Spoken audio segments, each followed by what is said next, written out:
सो आज का जो हमारा वीडियो होने वाला है, it's going to be about like I have been 2 times C-section mom, and this were the few things that I really took care very well, especially after I delivered Jian. मेरे को बहुत सारी चीजें quite पहले से पता थी because I was a second time mom, so I really took care of this thing very well. तो मैं आपको आज की वीडियो में वही सारे टिप्स बताऊंगी. हाँ, बहुत ज्यादा कैजुअल और छोटी मोटी चीजें हैं, बट इसका ध्यान रखना बहुत ज्यादा जरूरी है. अगर आप पहली बार माँ बनते हो तो कई बार ये सारी चीजें छूट जाती है या जहन में नहीं आते बिकॉज कितना कुछ नया सीखना होता है. So let's start this video and I'm sure you're going to love this video, and if you're loving it then please do subscribe us. पहली चीज होगी rest. Yes, rest is non-negotiable. I know ये बहुत छोटा सा word है, बहुत ज्यादा कैजुअल वर्ड है कि रेस्ट ही करना है, बट मैं आपको बोलूंगी अगर आप पहली बार माँ बनते हो ना, बहुत सारी चीजें आपके अराउंड हो रही है, बहुत कुछ आपको सीखना है. एंड स्पेशली मैं ये बोलूंगी सारे पापा जो अभी भी नए पापा बन रहे हो, आप थोड़ा सा काम से ब्रेक ले लो, थोड़ा सा अभी आप अपने पर्सनल लाइफ पे ध्यान दो, थोड़ा सा अपनी बीवी के तरफ ध्यान दो. I mean, थोड़ा बच्चों को आप संभाल लो, थोड़ा सा उनका जो भी आप कर सकते हो, लाइक बच्चों को डायपर चेंज करना, बच्चों को बर्प देना, बच्चों के साथ जितना काम और बच्चे के साथ जितना टाइम आप स्पेंड कर सकते हो कर लो. बिकॉज बीवियां अभी फिलहाल जो बीवियां आपकी नई माँ बनी ना, उनको बहुत ज्यादा रेस्ट की जरूरत है, बहुत ज्यादा अच्छे से उनको अपना ध्यान रखना जरूरी है. Yes, Dhaval made me this like most importantly मुझे फील करवाया कि रेस्ट कितना जरूरी होता है. बिकॉज आप जब तक रेस्ट नहीं करोगे ना, आप मेंटली हील नहीं करोगे, फिजिकली हील नहीं करोगे, and you will not able to कि इतना कुछ हो रहा है. तो इजी, अगर आपने रेस्ट नहीं किया तो पोस्टमार्टम डिप्रेशन में जाना क्वाइट इजी है. So rest is must. Second thing is hydration and some मंचिंग्स.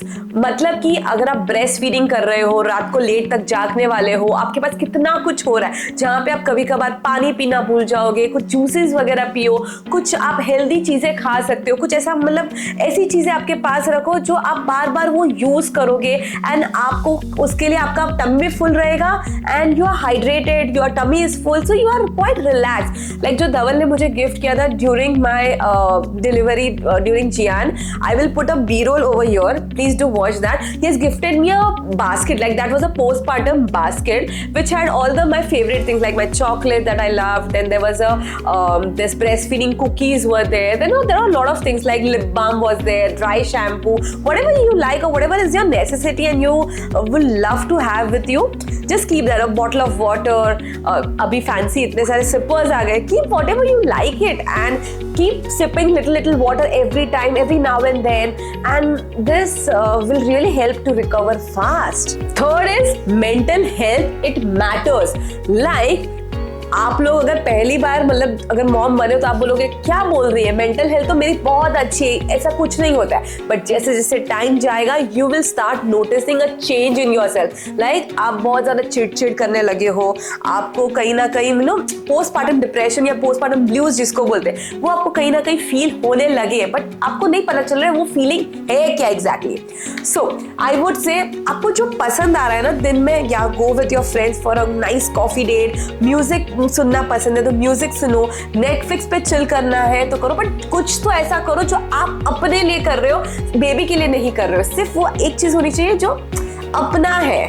You understand, and that will really matter a lot. Like after delivering this all small things really matters a lot. With my experience I can share you as a mom to mom. I am telling you that please do something for yourself. Mental health will affect a lot after you deliver. Fourth point is patience is the key.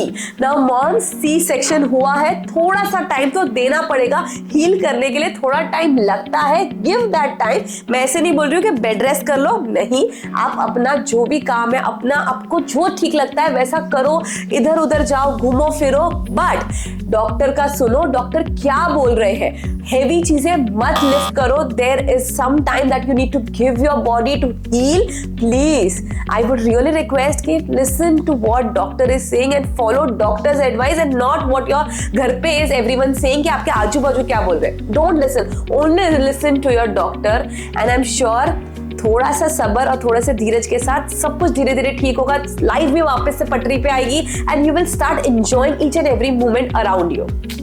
Fresh air is a therapy. Now अगर मैं आपको अभी बोलूँ ना, आप believe नहीं करोगे, जिगली के टाइम इतने सारे सब जना के मुझे सब कुछ अलग अलग बोल के जाते थे कि 40 दिन तक तुझे घर में बंद रहना है, तू ये नहीं कर सकती, तुझे बेड पे लेटना है, तुझे वो करना है। बट कोई मेरी सिचुएशन क्या है, मुझे क्या चाहिए, कोई नहीं सुनता था, बिकॉज मैं बोल ही नहीं पाती थी मुझे क्या एग्जैक्टली चाहिए, बिकॉज इतना सारे सब जना के अपने अपने थॉट्स, अपने अपने चीजें बोल के जाते थे। तो I was also confuse.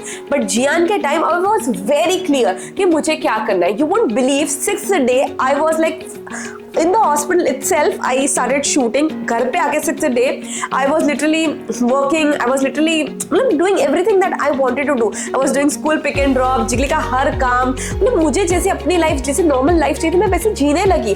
And you won't believe we started going on stay vacation. 40 दिन में खत्म नहीं हुआ and we started going out, started doing outings, going out. घूमना फिरना is like a therapy to us. अगर आप अच्छे मूड में अच्छे से वो रहोगे तो अच्छा फील करोगे। सो 40 दिन का ऐसा कोई नहीं होता कि आपको घर के अंदर पैक रहना है। No, go take a fresh air, घूमो फिरो, एंजॉय करो and you will see a better of your self. Especially when you have kids, you are delivering a baby, do that. Stay away from judgment. Now, इसमें मुझे कुछ ज़्यादा describe करने की ज़रूरत नहीं है, मैं आपको सिंपल बोलूँगी।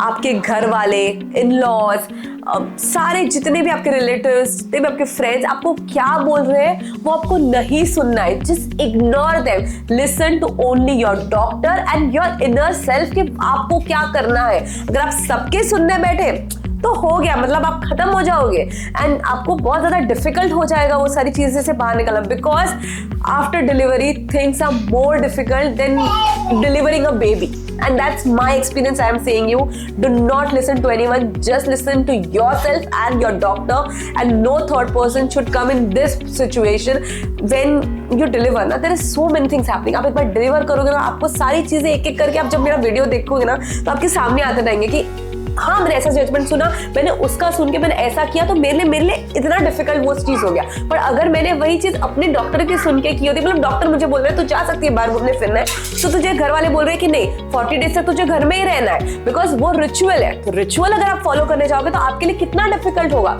Just think on it. So I would just suggest, stay away and do what you feel. This is the best thing and best gift you can give it to yourself. So moms, this were few tips that I wanted to share through my experiences after delivering 2 munchings in my life. I think this is something that has to be like बोलते ना, गांठ बांधने की बहुत ज़्यादा ज़रूरी है।